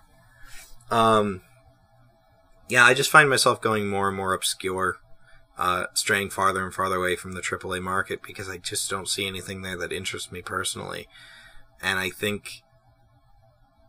really think it's going to hurt them in the long run. But I think that's where we'll end this conversation because we could just go on and on about this. But I'm not against the genres. I'm not against the concepts behind these AAA games. I'm just sick and tired of being nickel and dimed and treated like they want my money, and I'll give them my money, but don't treat me like an idiot. Don't nickel and dime me the way you've been doing. Like I just, don't insult me. There. Mm-hmm. Don't make me feel insulted. Make me feel appreciated, and I'll be more apt to throw money at you than I would if you just tried to make me feel insulted. Like, oh, you want hard mode? That'll be $5. Oh, you want an extra character? Oh, that'll be $2.99. I want a worthwhile. I want expansion packs, not DLC. And yeah, and don't insult my intelligence. There. All right. All right. So since we've beaten that horse to death twice, let's go ahead and move on to games we've been playing, which is going to be a little bit short because obviously we recorded this earlier this month even, so probably haven't been playing a whole bunch of new stuff. But should I go first, or do you want to? I only got like 4 games. All right, so knock them out. Go. Oh wait, are you going to talk about Freedom Planet? I can mention it, but you can talk about it. I'm going to totally talk about Freedom Planet because I think you played it a bit more than I did. I put 6 hours in the first day I had it. Yeah. But basically, since the last podcast, I kind of sat back and I go, you know what? I have a couple of games where I know I'm like at least halfway through. So why don't I just kind of blaze through and kind of beat them instead of them just sitting in my library on my computer taking up space. So the first game that I tackled was Far Cry 3. And it's Far Cry 3. If anyone else has played Far Cry 3, you know it's a pretty fun game. It's difficult, especially in the ending area. The only thing that I really did not like is whenever you're taking on like you know the big bad people, like specific people, you would go into like, I don't know what the hell it is, but it's some sort of adrenaline-induced hallucination where it's just you and the bad guy in a knife fight. And I'm just like, ugh. And it's all QTEs. The entire thing is just a QTE. It's just completely unrewarding. Like, when you're killing them, you know, taking out Voss, there's QTE, just press these buttons and you win. You know, no strategic gunfight, you know, in the burning building that he set on fire to try and kill you. No him in like some sort of battle cruiser that you gotta take out with a helicopter and a rocket launcher. Nope, just a giant QTE. And same with all the other, you know, kind of big bad guys in the game. And it just really was just like, really? They couldn't think of anything in a game about blowing stuff up. You couldn't think of a way to blow up the main bad guys.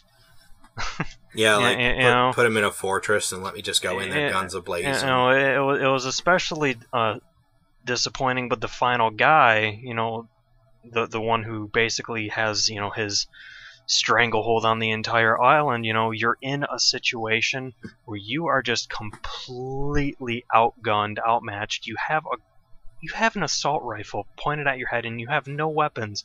Then all of a sudden you go into this stupid adrenaline infused hallucination, you beat them, and everyone's dead around you. just I had to take a step back, and I'm like, what the hell just happened? Really? Really? That's how I beat him? That's just sucked. Mm-hmm. But you know, other than that, the game is fun. It's just not that much payoff for beating the bad guys. Just really unsatisfying. Yeah. Final battle and boss fights and whatever. Yeah. Then the next set of games I tackled were the expansion packs to BioShock Infinite, the Burial at Sea DLCs, which, you know, as I mentioned, you know, cost too much, but I think with the last sale during summer, they finally marked down the season pass to like $10. So I was like, yeah, sure, I'll grab that. And yeah, I can't really say much about it because it kind of spoils everything about it, but it is fantastic. Not worth the asking price. I'll just say that. It's way short. Like, I beat both of them like within 5 hours, 6 if you count like all the deaths. But no, it's fantastic. It's a great addition to the whole BioShock world, and it really got me to just sit back and go, huh, that was really interesting. Still paid too much for it, but no, I paid half, so yeah, I know. I'm more content with that. But like I said, it's not worth full price. Nowhere near that. Right. And then the last game, which I just beat a couple days ago, is Tomb Raider.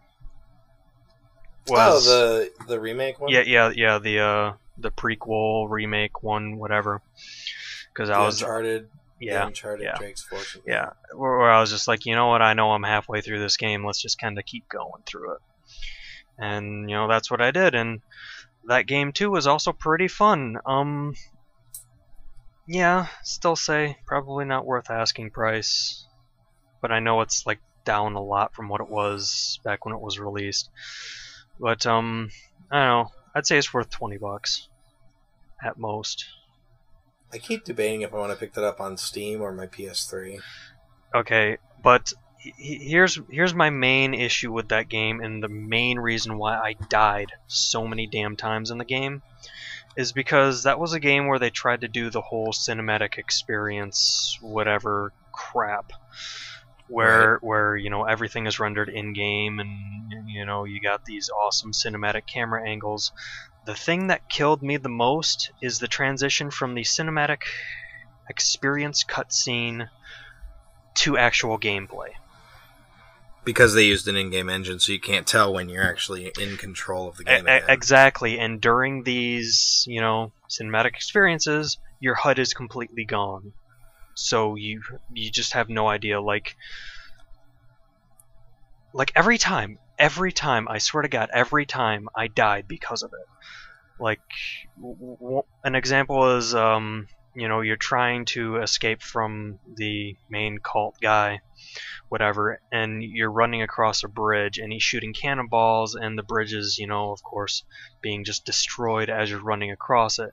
The thing is at the start of the entire cutscene, you run like halfway across the bridge, so I'm like, oh, okay, I'll just kind of sit back, and then all of a sudden my character stopped moving, and I'm like, wait, what?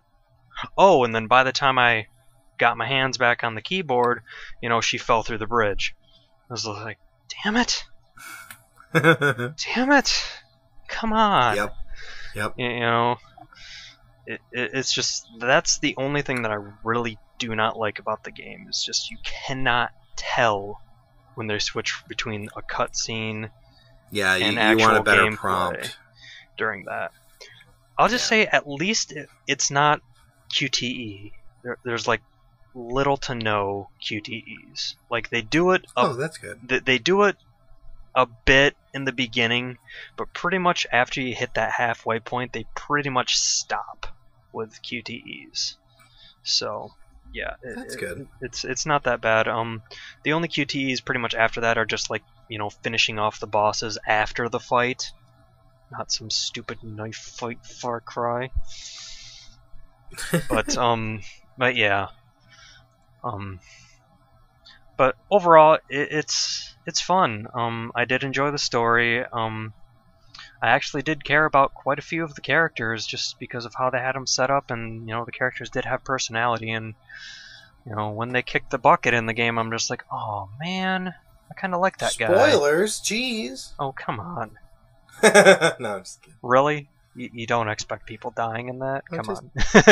Just kidding. Just kidding. She's got a bow and arrow. I expect her to hit somebody accidentally with it. Yeah. Big character moment. Yeah. And the last game that I picked up recently after just doing a lot of research is Space Engineers, which if I want to say a comparison to it, it's basically Minecraft but with actual graphics, and you're in space. The main premise is that well, actually there really isn't. There's a bunch of different scenarios that you can go on, like Survivor, where it's just you on an asteroid, and then you can start building your base or ships or whatnot. Or there's like Crash Survivor, where you have this gigantic spaceship crashed into a meteorite, and you have to kind of salvage parts from the ship to get you going, but you don't want to salvage too much to where the ship becomes completely unusable. And then there's like, completely alone, just you out in space, which actually that is kind of an interesting one to do, because just to survive you have to basically take over other ships that are flying around. But yeah, but energy is practically life in that game. If you run out of energy, you're just gonna die. And you mean like power for electricity? Just power for anything. Your suit has a specific amount of power. Your stations have a specific amount of power. Your ships have a specific amount of power, and that's all fueled by uranium, which you can mine from these asteroids. And you can either mine from the asteroids and then refine them. And the thing that really drew me into it is that you can build a spaceship as big as you want, and I'm not kidding, as big as you want, whatever spaceship you have in your imagination, and you can fly it around. I'm going to build the Nautilus from Nadia. I know that's a submarine, but I'd totally build it in space. But it is based on real life physics, so you gotta make sure you have enough engine thrusters and whatnot to make sure the damn thing can actually move. But no, I've seen some pretty gigantic builds, and they have quite a few of them on the workshop that you can just download and explore and play around. And then, not to mention, you can open up a server to a bunch of people, have them build a bunch of ships, and then just fight each other. Like no joke. There's weapons, and the great thing about it is I don't know if it's voxel based or not, but the damage system in the game is just completely fantastic. Like, I have never seen a damage system just so satisfying to watch stuff just get wrecked, but also it's like Burnout 3 Takedown when you see a car crash. But it's like realistic damage as well. Oh, okay. In terms of what would get damaged if you rammed someone, what would get damaged if you shot a missile. It would blow holes, and it's not like it would destroy just the blocks from what you created. No, it actually deforms the blocks into jagged, pieces and whatnot, and it actually displays damage really well, and you can just blow parts off, and I don't know, it's just fun. I haven't dug as deep into it just because I've been pretty busy, but from what I've played of it, it's fun. And from all of the hours, and I'm not kidding, hours of videos I watched, it has a lot of potential for being an early access game.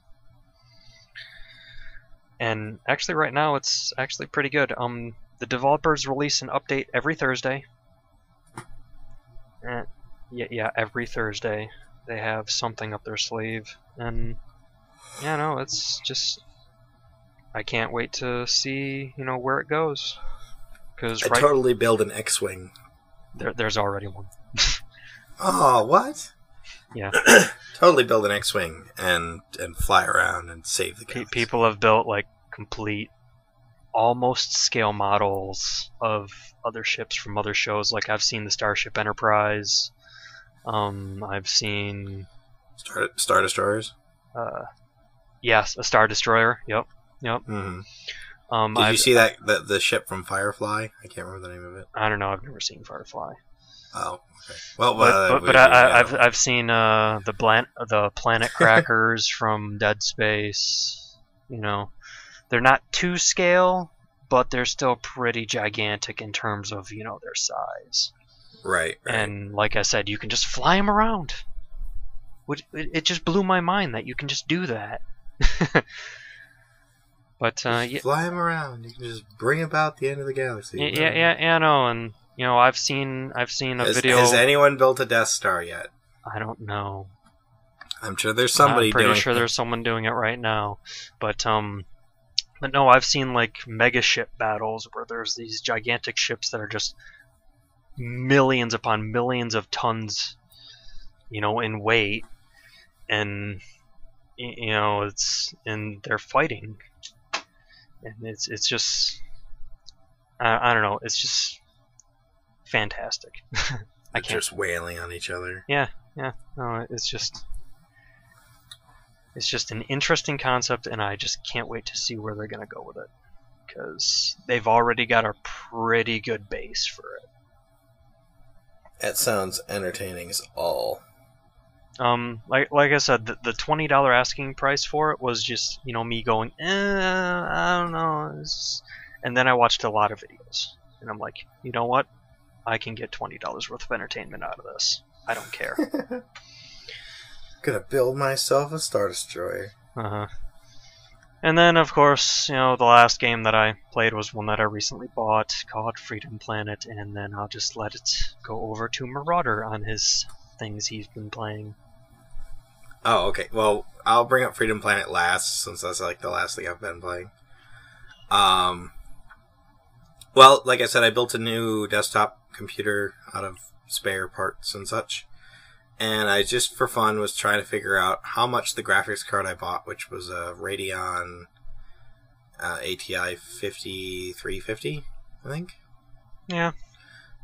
Anyway, not super great, but, just enough to push some media, because at least once a week, my friends and I get together, and we sit in my basement, and we just watch anime, or videos, or DVDs, or whatever. And it's always kind of cumbersome when people have to bring their laptops over and hook it up and get it to work.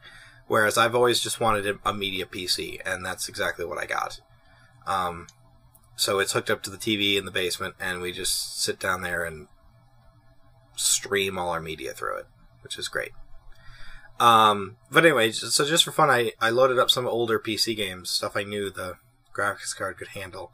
So I played Minecraft, or at least I've started to play Minecraft again. My niece, who is, I want to say she's 8 now, is really into it, and she will sit and help me. Well, she'll tell me what to do, but she doesn't play it. I'll play it, but then she'll be like, "Hey, can we build a castle?" I'll be like, "Yeah, we can totally build a castle." So we're building a castle, and then, she gets really bored when I have to actually go get the materials to build the castle. But I suppose I could go into creative mode and we could do whatever we want, but I don't think that's as much fun, personally, as, like, fending off zombies and whatever. But, yeah. Been playing Minecraft. Lots of fun.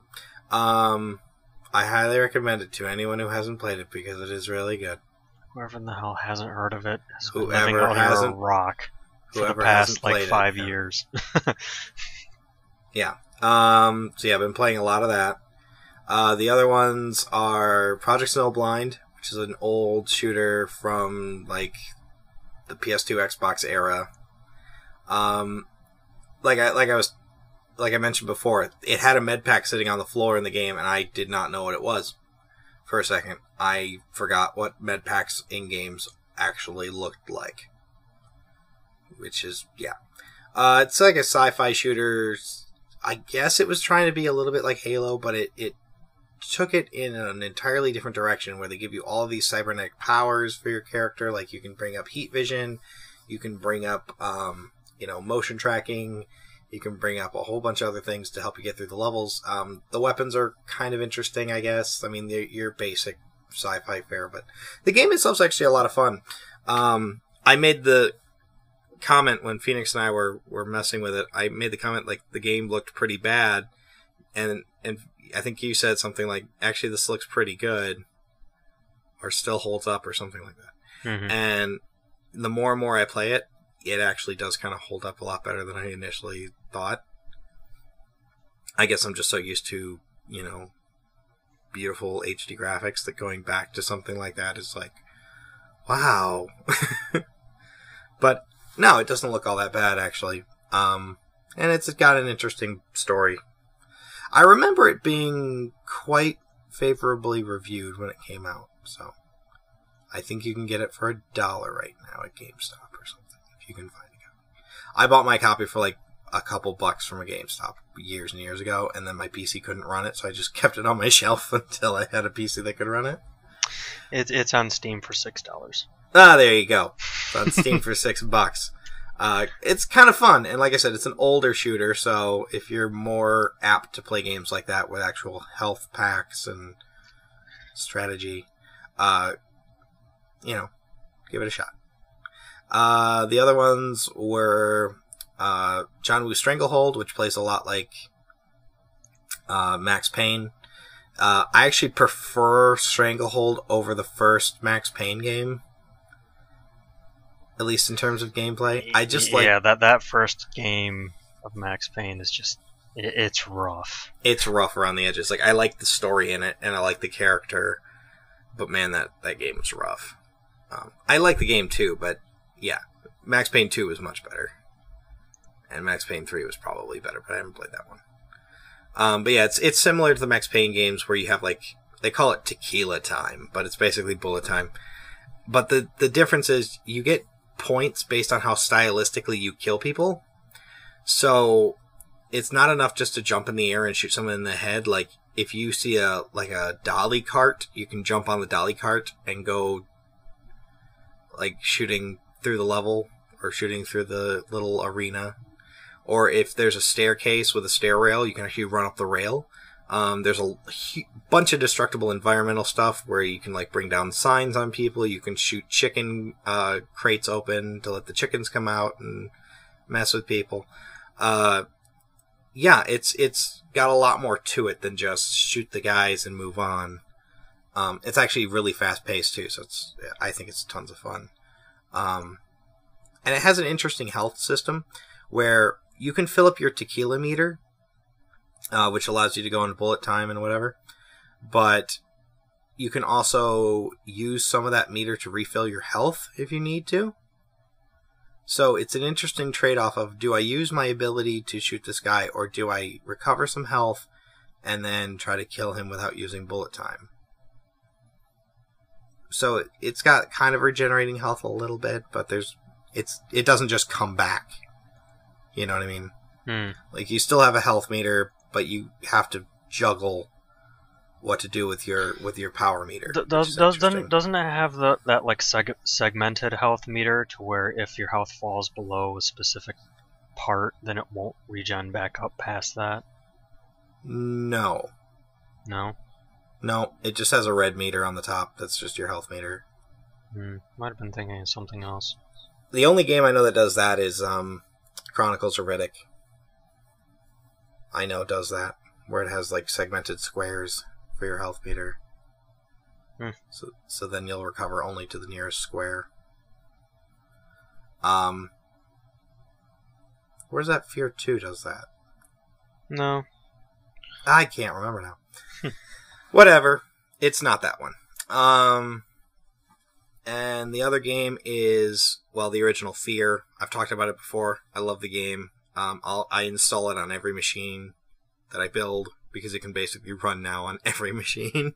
So $10 on Steam, you get the game and both expansions. It's a blast. It is just amazing. Like I said, I died because I didn't realize I had a health meter. Like, that's how old school it was. The only other... But yeah, play it. It's fun. It's great. Don't play the third one. Not as good. But the first two are really... The first one's great. The second one is really good. Pretty solid game. And the third one's just kind of okay. And I would probably skip it. Third one turned into your generic co-op shooter. Yeah. It was fun, but... It's fun. It's just not Fear, though. It's just not Fear. It plays more like a Call of Duty or something like that. Mm-hmm. And I gotta bring up in Fear, I have never seen a better AI system for the enemies ever. I don't know. Not before and not since. Yeah, no AI system ever since that has ever been as good as Fear's. I don't know how they pulled that off, and I'm surprised nobody else has taken their code to implement it in other games, but I haven't run across a game with better AI for the enemies than that. They'll throw grenades to smoke you out of corridors. They will jump behind cover. They will they will actually move stuff. They'll flip tables for defense. They will move stuff to try to get to you, or move stuff so you can't get to them. Mm-hmm. Really, really good AI. I don't know if the second one's AI was as good. But I haven't played the second one in a long time. But the first one, the AI is just spectacular. So if you want a challenge, put that shit on hard mode and see how long you last. Because my God, it's amazing. What else? The only other game I've been playing is a game called Painkiller. I have the Triple Dose Edition, which has like I don't even know what it has. It has Painkiller Black Edition plus like 2 expansion packs or something. The Black Edition comes with Painkiller, then whatever expansion went with that, and then Overdose. Okay, yeah. And I have the Triple Dose, which has, I think, Battle Out of Hell as well. Yeah. But it's an old school... I keep saying old school now, but it's like a Twitch-based shooter similar to Doom or Quake, where the basic idea is just to survive each encounter. Obviously, there's strategy to it. I mean, you gotta dodge and strafe and use the right weapons at the right time and things like that. But the game is just... It's one of my top 10 favorite games ever made. I've beaten it on multiple occasions, at least the main Painkiller game, and I don't know. I adore the hell out of it, and that was not a pun. I don't know. It's fun. It's good. If you like Doom or Quake, old school Doom or Quake, play Painkiller. There's a gun that shoots grenades and trees. It literally shoots trees. There's also one that shoots shurikens and lightning. There's a gun that shoots, as Yahtzee would say from his review, it shoots shurikens and lightning. I couldn't come up with a better thing unless it had tits and was on fire. There's a shotgun that shoots shotgun shells and ice beams, or ice magic that freezes the enemies. I can't even remember. Oh, and the melee weapon, the Painkiller, is like a little spinning saw blade of death. So whenever I get cornered, I just switch to that, start spinning it, and just run into the enemies, and they all just fly apart. I have very little bad to say about that game. Actually, the only thing I can say that I don't really like about it is you have the ability you have the ability during the levels to unlock tarot cards, which you can use to upgrade your abilities and give you different stats and things. But to unlock them, you have to complete an objective in a level. Sometimes it's something like collect 100 souls, or get 500 gold, or only use this particular weapon. And other times it's like insanely difficult stuff you have to do, like find every secret area, or figure out, I don't know, like beat this enemy in this amount of time, or kill 7 enemies at once with the railgun, or something like that. That's like really, really hard to do. And then, yeah, that's really my only complaint. Some of the objectives are not only difficult, but sometimes really obscure. Okay, and on to the last game that I've been playing, which is the one we want to talk about for a bit, is Freedom Planet. Done by, what's their name? Galaxy Force? Galaxy Trail. Galaxy Trail.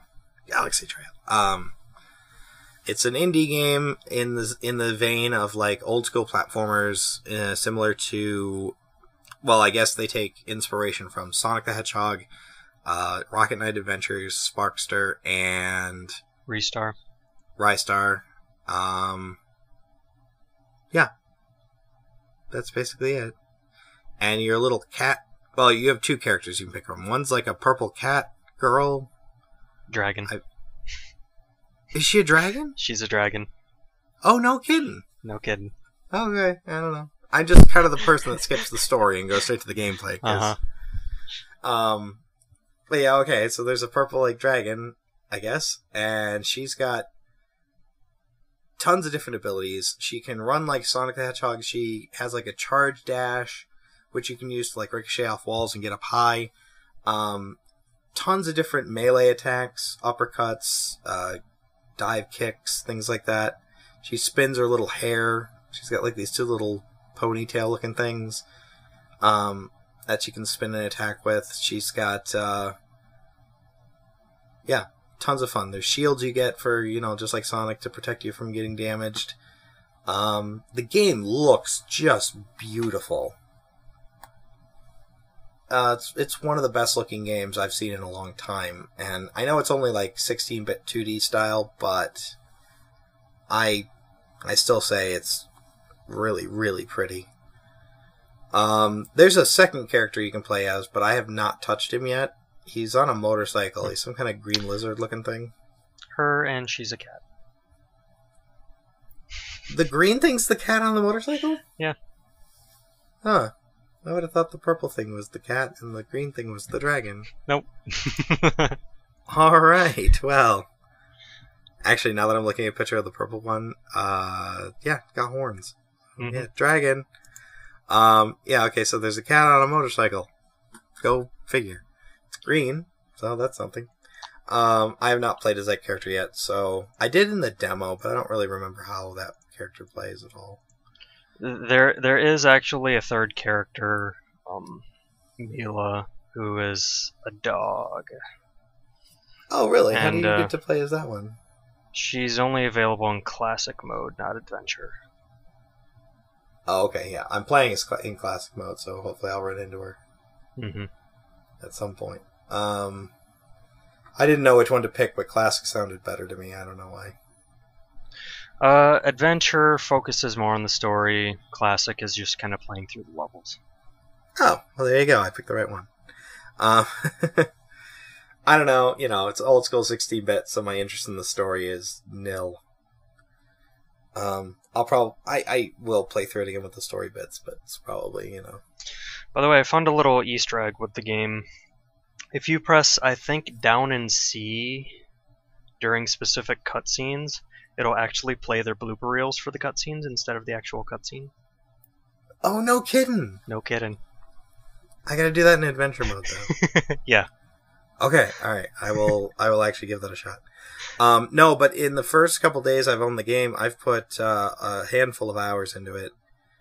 Still playing just as the Purple Dragon character, but it's fun. It's amazingly fun. I really don't know what else to say about it. It's smooth, I guess. Like everything, once you get the combat down, once you get the way that the character's melee attacks work, you can combo through the entire level if you want. I don't know. Everything about it is just so much fun. I don't know what else to say, really. I'm lost. The music is fantastic, by the way.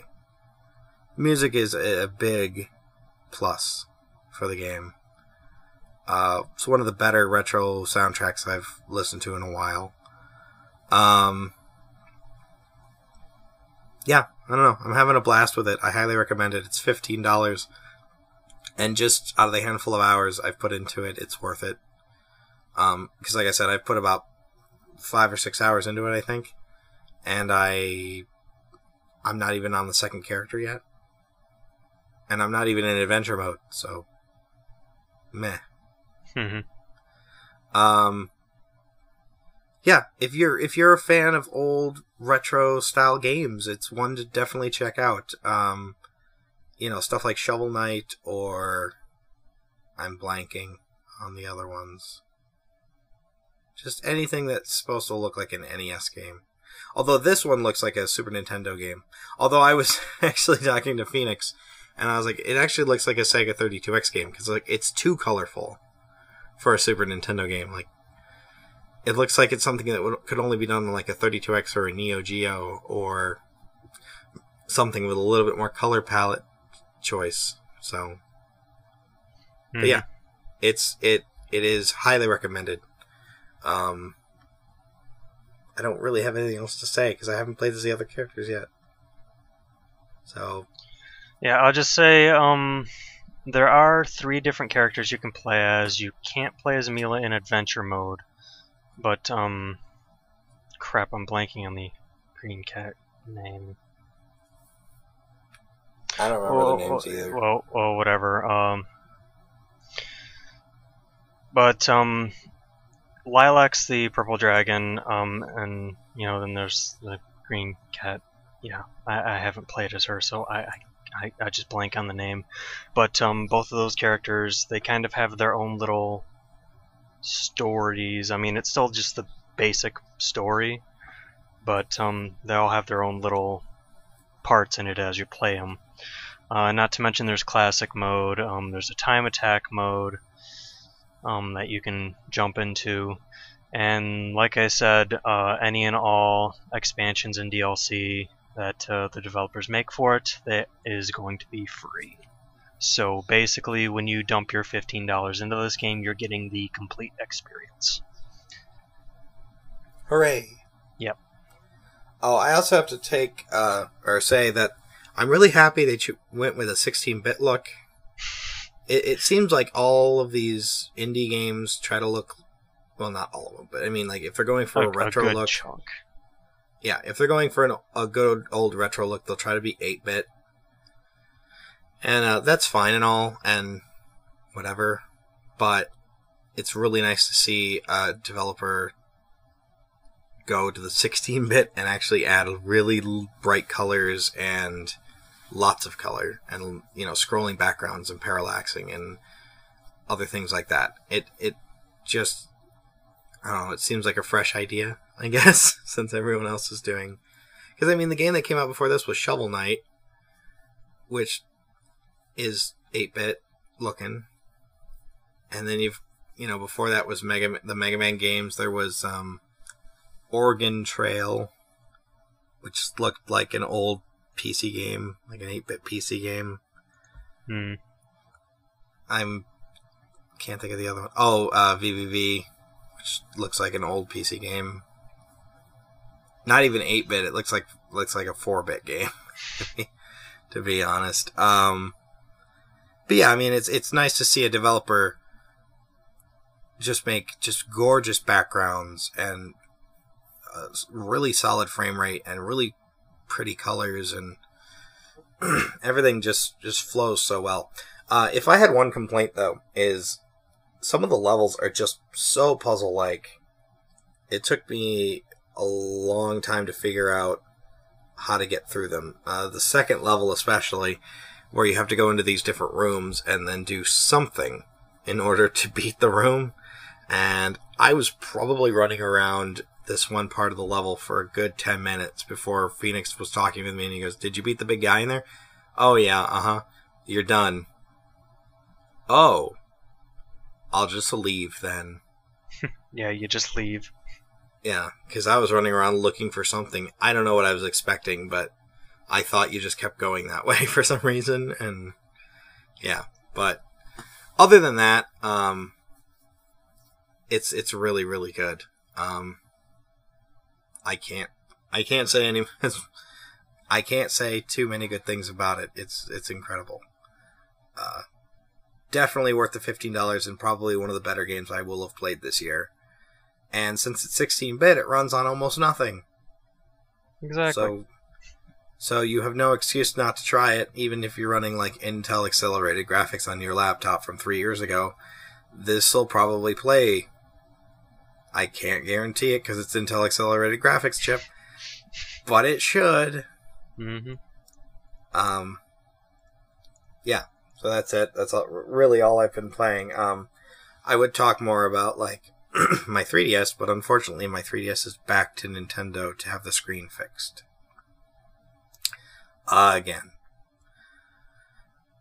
And of course, I just put the screen protector on it, so I hope they just fix it and mail it back with the screen protector still on it.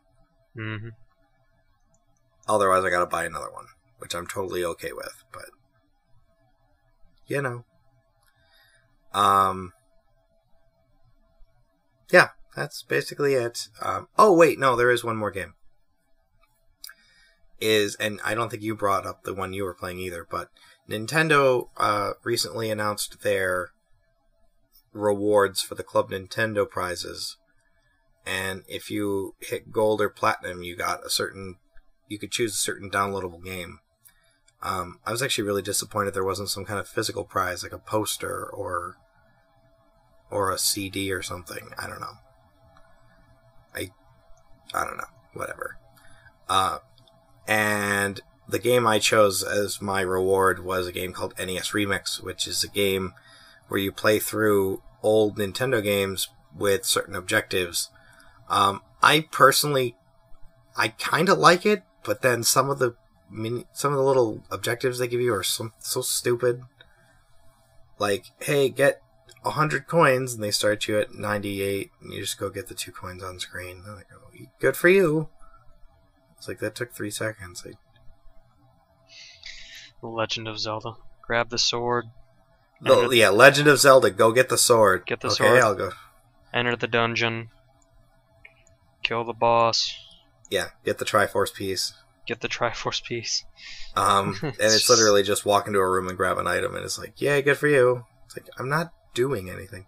Then there's other ones that are actually really quite involved. Like, I like the one where you had to buy something from a shop in Zelda, so you had to go kill enemies. You had like 100 seconds or something to go kill enemies and collect enough jewels to buy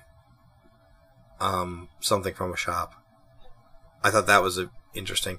Or I prefer the remix levels. Like, they have these certain levels where they'll change something up, where like you'll play level 2-1 in Mario Brothers but backwards, or you'll play a certain level in Mario. I forget which one it was that Sandalphon was playing, but where it would just randomly not show you the level. Yeah, like, everything would just go black. All the platforms would just disappear. Yeah, all the platforms would just disappear. Or, more stuff like that was what I was hoping for. I know one of them, just from seeing a demo video, but one of them is you play the original Donkey Kong game as Link, which is interesting because Link cannot jump. So I'm kind of waiting to get to that, because overall it's okay. They're asking $15 for it, which I think is way too much. You just don't get enough out of it. It's only one player too, so it's kind of hard. A game like that, you would think they'd try to work in some sort of party mode, or like you're passing the tablet controller around from person to person. I don't know. But I suppose you could do that anyway, so whatever. Make up your own game. But it's weird they didn't try to implement any kind of multiplayer. Especially since the touchscreen on the tablet controller is not used at all. And and they don't let you use the Pro Controller as far as I can tell. So it's like, well, good, I guess. Great, whatever. Okay, the only reason why I did not bring up the game that I got was Donkey Kong Returns 3D for the 3DS. And the only reason why I didn't bring up the fact that I was playing was just because I only played the first 2 levels. Oh, okay, you just didn't put any time into it. I just didn't put any time into it. But I'll just say this, at least for it. Good on them. It's difficult. It's not super easy. Is it like the Wii U version? Yeah. Or the Wii U game? Yeah. whatever that one, that frozen tropical freeze. Yeah, it's difficult. So I died like 3 times on the first level. No joke. Yeah. Oh, really quick, going back to Freedom Planet. Those levels are long. Yeah. Those levels are long and really involved, and yeah. Luckily, there's good checkpoints, and I haven't run out of lives yet, so I don't know if they make you restart the whole level when you game over. But yeah, long levels. You get your money's worth. More so with Freedom Planet than with NES Remix, because they both want $15 for each, and I don't think NES Remix is worth it. I'm glad I got it for free, is all I'm saying, because I probably wouldn't have purchased it otherwise. It's okay. Anyway, that's literally the last game. So, alright, so before we wrap this up, for those of you who listened to the previous episode and wanted to know what the audio track was that was playing, I'm going to let Phoenix go ahead and tell you, since it was really his idea to put that track there. Yep, it was about a game that I talked about last episode called Crimson Clover World Ignition. That bullet hell shooter game. It is the Stage 4 song of that game called Dark Clouds. Yep. So if you guys guessed that correctly, give yourself a pat on the back and get yourself a cookie. I'll give you a cookie because that one actually would have been pretty hard. Yeah, it's kind of a newer game. Well, I don't know how long the game's been out, but in the US not too long, but probably in Japan for a while. Mm-hmm. So yeah, for anyone who guessed it, that's what it was. Anyway, so I guess that wraps up this episode of Welcome to Bonus Stage. And I hope you guys enjoyed it. I hope you didn't mind us ranting for too long, because that went on a lot longer than I expected. But we're not all negative here. There's good things too. Mm-hmm. Just like Freedom Planet.